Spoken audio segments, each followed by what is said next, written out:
राधे राधे दोस्तों, आज हम आपके लिए लाए हैं सावन पुत्रदा एकादशी व्रत कथा। भगवान विष्णु की कृपा से निसंतान दंपतियों को संतान का सुख मिलता है और संतान संबंधी समस्याओं का समाधान होता है। एक दिन महाराज श्री युधिष्ठिर कहने लगे कि हे भगवान, श्रावण शुक्ल एकादशी का क्या नाम है, व्रत करने की विधि क्या है, इसका महात्म्य क्या है, कृपा करके बताइए।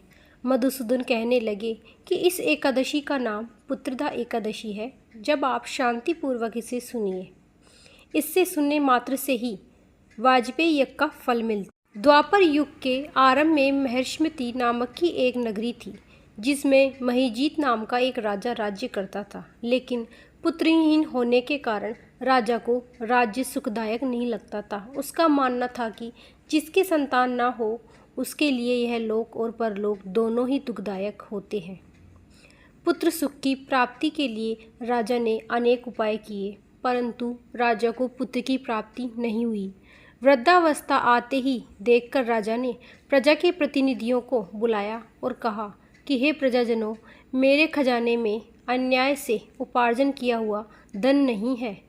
न मैंने कभी देवताओं या ब्राह्मणों का दान छीना है, किसी दूसरे की धरोहर भी मैंने नहीं ली। प्रजा को पुत्र के समान पालता रहा। मैं अपराधियों को पुत्र तथा की तरह दंड देता रहा, कभी किसी से घृणा नहीं की, सबको एक समान माना है। सज्जनों की पूजा करता हूँ। इस प्रकार धर्मयुक्त राज्य करते हुए भी मेरे पुत्र नहीं है, सो मैं अत्यंत दुख पा रहा हूँ। इसका क्या कारण है? राजा की इस बात को विचारने के लिए मंत्री तथा प्रजा के प्रतिनिधि वन को गए। वहाँ बड़े बड़े ऋषि मुनियों के दर्शन किए। राजा की उत्तम कामना की पूर्ति के लिए किसी श्रेष्ठ तपस्वी मुनि को देखते फिरते रहे। एक आश्रम में उन्होंने एक अत्यंत वयोवृद्ध धर्म के ज्ञाता बड़े तपस्वी परमात्मा मन में लगाए हुए बैठे थे। निराहार, जितेंद्रिय, जितात्मा, जित्र, क्रोध, सनातन धर्म के गुण तत्वों को जानने वाले समस्त शास्त्रों के ज्ञाता श्री महात्मा लोमस मुनि को देखा, जिनका कल्प के व्यतीत होने पर एक रोम गिरता था। सबने जाकर ऋषि को प्रणाम किया। उन लोगों को देखकर मुनि ने पूछा, आप लोग किस कारण से आए हैं? निसंदेह मैं आप लोगों का हित करूंगा। मेरा जन्म केवल दूसरों के उपकार के लिए हुआ है, इसमें संदेह मत करो। लोमस ऋषि के ऐसे वचन सुनकर सब लोग बोले, हे महर्षि, आप हमारी बात जानने में ब्रह्मा से भी अधिक समर्थ हैं, अतः आप हमारे इस संदेह को दूर कीजिए। महर्षिमतीपुरी का धर्मात्मा राजा महीजीत प्रजा का पुत्र के समान पालन करता है, फिर भी वह पुत्रहीन होने के कारण दुखी है। उन लोगों ने आगे कहा कि हम लोग इसकी प्रजा हैं, अतः उसके दुख से हम भी दुखी हैं। आपके दर्शन से हमें पूर्ण विश्वास है कि हमारा यह संकट अवश्य दूर होगा, क्योंकि महान पुरुषों के दर्शन मात्र से ही अनेक कष्ट दूर हो जाते। अब आप कृपा करके राजा के पुत्र होने का उपाय बताएं। यह वार्ता सुनकर ऋषि ने थोड़ी देर के लिए नेत्र बंद किए और राजा के पूर्व जन्म का वृतांत जानकर कहने लगे कि यह राजा पूर्व जन्म में एक निर्धन वैश्य था। निर्धन होने के कारण इसने कई बुरे कर्म किए हैं। यह एक गांव से दूसरे गांव व्यापार करने जाया करता था।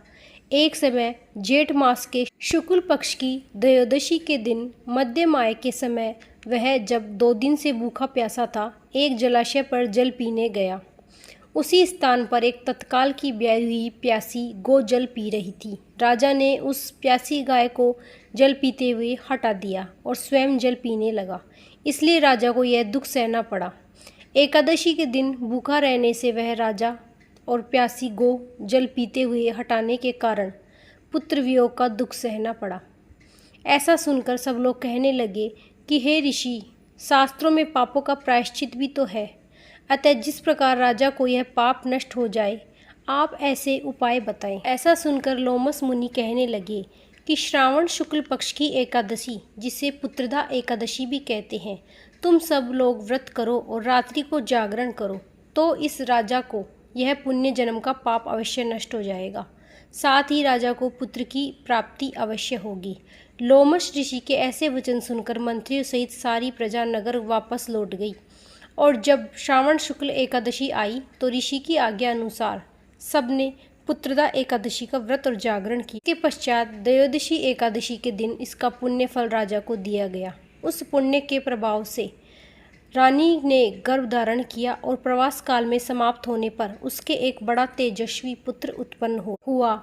इसलिए हे राजन, इस श्रावण शुक्ल एकादशी का नाम पुत्रदा एकादशी पड़ा।